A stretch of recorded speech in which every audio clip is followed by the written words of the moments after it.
अधिकारी ने कलकत्ता हाईकोर्ट में याचिका दायर कर संदेश खाली जाने की इजाजत अनुमति मांगी थी, जिस पर सुनवाई के बाद कलकत्ता हाईकोर्ट ने शुभेंदु अधिकारी को सशर्त यानी शर्तों के साथ संदेश खाली जाने की इजाजत दे दी है। शुभेंदु अधिकारी एक बार फिर से जाएंगे संदेश खाली। आशिका, एक बार फिर से जाने वाले हैं संदेश खाली शुभेंदु अधिकारी, लेकिन शर्तें लगाई गई हैं इस बार। देखिए, पिछली बार भी शर्तें उनके ऊपर लगाई गई थी कि वो भड़काऊ भाषण नहीं दे सकते हैं आदि, और आज भी वैसी शर्तें हैं कि भड़काऊ भाषण नहीं दे सकते, समर्थकों को साथ नहीं लेकर के जा सकते। लेकिन कुछ इलाके हैं जहां पर जेलिया खाली के खास तौर पर जहां पर उनको जाने की अनुमति मिली है, तो लगातार दूसरी बार कोर्ट की अनुमति से ही शुभेंदु अधिकारी वहां पर जा रहे हैं। साथ ही साथ एक फैक्ट फाइंडिंग टीम जो कि पूर्व कुछ ब्यूरोक्रेट्स और सीजीआई को लेकर के थी, जो उसे भी परमिशन कोर्ट नहीं दी है जाने की। और इसके पहले जो तस्वीर देखने को मिली थी, अधीर रंजन चौधरी को रोक दिया गया था, शुभेंदु अधिकारी को 2 बार रोक दिया गया था, सुकांतो मजुमदार को रोक दिया गया था, साथ ही साथ दूसरे दल के कई नेताओं को भी रोक दिया गया था संदेश खाली जाने से। उसके बाद कोर्ट की परमिशन लेकर के शुभेंदु अधिकारी एक दिन जाने के लिए निकले थे, तब भी पुलिस ने उनको रोका था जब दूसरी बेंच से आदेश मिला और शुभेंदु। बिल्कुल, चलिए बहुत बहुत शुक्रिया आपका आशिका। तो बड़ी खबर आपको बता दें कि शाहजहां शेख की गिरफ्तारी हो गई। आज दोपहर 2 बजे बशीरहाट कोर्ट में पेश किया जाएगा शाहजहां शेख को।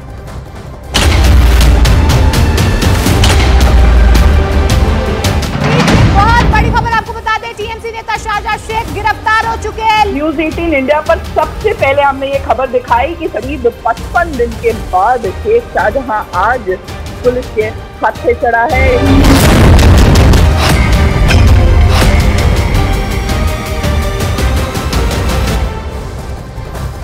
अब जरा हिमाचल प्रदेश की बात करते हैं। हिमाचल में आगे क्या होने वाला है, इसकी तस्वीर स्पीकर के फैसले के बाद साफ होगी और मौजूदा सियासी हालात में स्पीकर 2 में से कोई एक फैसला ले सकते हैं। क्या कुछ हो सकता है हिमाचल में, जरा वो आपको समझाने की कोशिश करते हैं। तो इस वक्त अगर हम बात करें, कांग्रेस के 6 एमएलए बागी हैं। अब या तो सभी 6 बागियों को विधायक पद से इस्तीफा देना होगा या फिर सभी बागी विधायकों की सदस्यता रद्द हो जाएगी। और इन दोनों में से जो भी फैसला होगा उसके बाद हिमाचल प्रदेश विधानसभा में आंकड़े कुछ इस तरह से बदल जाएंगे। सदन में मौजूदा स्थिति यह है कि अभी कुल विधायकों की जो नंबर है वो 68 है। इस लिहाज से बहुमत का आंकड़ा 35 होता है, लेकिन बागी विधायकों पर कार्रवाई के बाद सदन में कुल विधायकों की संख्या 62 हो जाएगी और तब वो जो नंबर है बहुमत का वो 32 हो जाएगा। और अगर हिमाचल विधानसभा में बहुमत का आंकड़ा 32 हो गया तो क्या सुखविंदर सिंह सुक्खू सरकार खतरे में आ जाएगी? आइए जरा ये भी समझते हैं। हिमाचल में फिलहाल कांग्रेस के 34 एमएलए हैं, एकजुट हैं, जिनमें से अगर और विधायक नहीं टूटे तो सुखविंदर सिंह सुक्खू सरकार पर कोई किसी तरह का खतरा नहीं होगा। हालांकि कांग्रेस के सामने अभी भी 2 विकल्प बाकी हैं। शायद इसीलिए स्पीकर ने बागी विधायकों पर अपना फैसला सुरक्षित रख लिया है। वो दोनों विकल्प क्या हैं वो भी समझ लीजिए। पहला विकल्प यह है कि कांग्रेस बागी विधायकों की शर्त माने और सुक्खू को सीएम पद से हटाकर पार्टी में उनकी वापसी कराए। इससे सरकार गिरने की आशंका दूर दूर तक खत्म हो जाएगी। और फिर दूसरा विकल्प यह है कि सुखविंदर सिंह सुक्खू सीएम बने रहें और जब तक कि लोकसभा चुनाव ना हो जाए, तो यह दूसरी परिस्थिति बनती है। और हमारे साथ हमारे 2 सहयोगी जुड़ रहे हैं, अरुण है और साथ ही साथ यतेंद्र भी हमारे साथ जुड़ रहे हैं। अरुण, पहले आपके पास आना चाहेंगे, कल क्या कुछ पूरा घटनाक्रम रहा और आखिर में विक्रमादित्य सिंह जो है उन्होंने अपने इस्तीफा लेने की बात जो है वो वापस कर ली, यानी एक तरह से उन्होंने कह दिया कि सब कुछ ठीक है, पार्टी के अंदर किसी तरह की कोई गड़बड़ नहीं है। देखिए पंकज, पार्टी को लेकर तमाम बुरी खबरें पिछले 3 दिनों से आ रही थी। पहली यह खबर है जो थोड़ी सकारात्मक है, थोड़ी राहत की सांस दे सकती है कांग्रेस पार्टी के लिए, क्योंकि विक्रमादित्य सिंह ने कहा है कि वो इस्तीफा देने पर जोर नहीं देंगे, यानी इस्तीफा अभी भी उनका पड़ा हुआ है। मुख्यमंत्री ने साफ कह दिया कि इस्तीफा स्वीकार नहीं किया जाएगा। राजीव शुक्ला जो प्रदेश के प्रभारी, उन्होंने कहा कि इस्तीफा वो नहीं देंगे, लेकिन इस्तीफा उन्होंने दबाव बनाने के लिए दिया था और वो दबाव लगता है काम कर गया। केंद्रीय नेतृत्व ने हस्तक्षेप किया और उनसे कहा गया है कि आपका मंत्रालय और आपकी जो पॉलिटिकल लीगेसी है, दोनों का संरक्षित करना काम पार्टी का है और पार्टी उसे बखूबी करेगी। तो विक्रमादित्य सिंह ने उसके बाद ही टोन डाउन थोड़ा सा किया था। जहां तक बात कांग्रेस पार्टी की है, देखो जो 6 एमएलए हैं जो क्रॉस वोटिंग कर रहे थे और उन्होंने उसके बाद भारतीय जनता पार्टी कैंडिडेट को जितवा दिया, वो अब भी बीजेपी के ही एक तरह से संपर्क में है, उनके ही साथ हैं और वो पंचकुला में है। तो मुश्किल कांग्रेस के सामने ये है कि अगर वो वापस नहीं आते हैं तब कांग्रेस को अपनी रणनीति बदलनी पड़ेगी, उनको डिस्क्वालिफिकेशन के लिए लेके जाना होगा आगे और उसके बाद हाउस की स्ट्रेंथ जैसा कि आपने बताया कम करके बहुमत साबित करने की कोशिश करेंगे। तब सुक्खू तब हटाए जाएंगे कि नहीं, इसको लेकर के सवाल अभी बना हुआ है। अगर वो वापस आ जाएंगे तब सुक्खू जरूर हटाए जाएंगे, इस तरह के पार्टी सूत्रों का दावा। लेकिन अगर वो वापस नहीं आते तो तस्वीर कुछ भी हो सकती है। पंकज, यतिन, जरा आपसे समझना चाहेंगे, कल हमने देखा जबरदस्त एग्रेसिव मोड में नजर आ रहे थे जयराम ठाकुर, नेता विपक्ष हैं, पूर्व में मुख्यमंत्री रह चुके हैं, फिर अचानक से कहीं ना कहीं बैक सीट लेते हुए नजर आए, थोड़े शांत पड़ते हुए नजर आए। उसके पीछे क्या वजह आप मानते हैं? हालांकि जैसा कि अरुण बता रहे हैं कि अभी पंचकुला में हैं वो 6 बागी विधायक राजीव बिंदल, कल उनसे लंबी बैठक उन्होंने की जब वो शिमला रवाना हुए उससे पहले, और आज फिर से एक बार वो पंचकुला में ही है। देखिए, बिल्कुल पंचकुला में और बीजेपी के संपर्क में लगातार ये 6 विधायक बने हुए, और बीजेपी सूत्रों का ये भी दावा है कि अभी और भी ऐसे विधायक हैं जो सुक्खू से नाराज है, क्योंकि सुक्खू से नाराजगी एक बड़ी वजह है इन विधायकों की बगावत करने का।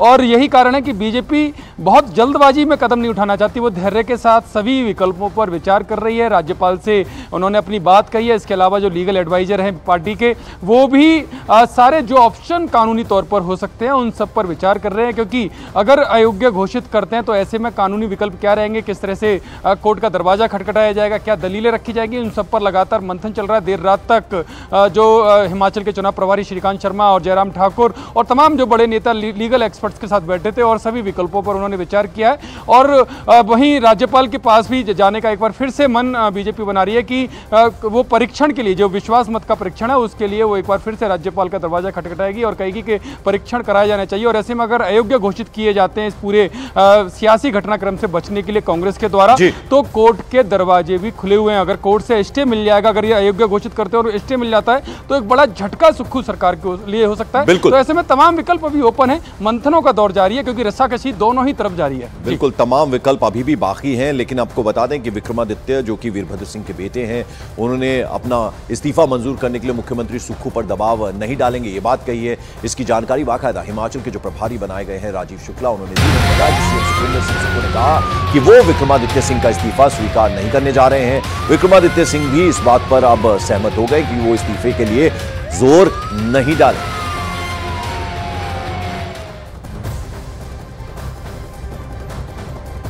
इनको मुख्यमंत्री जी ने कहा है कि हम इनका इस्तीफा स्वीकार नहीं कर पा रहे हैं। इन्होंने हाईकमान ने भी इनसे कहा, उनसे बात हुई, जो हमारे ऑब्जर्वर्स हैं उनसे सबसे बात हुई, और इसके बाद अब ये तय किया है कि ये अब अपने इस्तीफे पर दबाव नहीं डालेंगे, प्रेस नहीं करेंगे।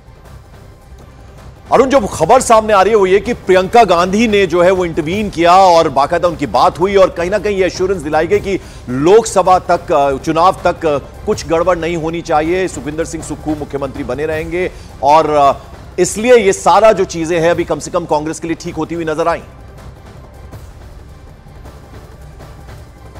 देखिए पंकज, बड़ी बात यह है कि प्रियंका गांधी, राजीव शुक्ला और खुद राहुल गांधी ने मल्लिकार्जुन खड़गे से बात की। पहली प्रायोरिटी कांग्रेस की है कि सरकार स्थायी रहे, सरकार बची रहे, क्योंकि लोकसभा चुनाव सामने है।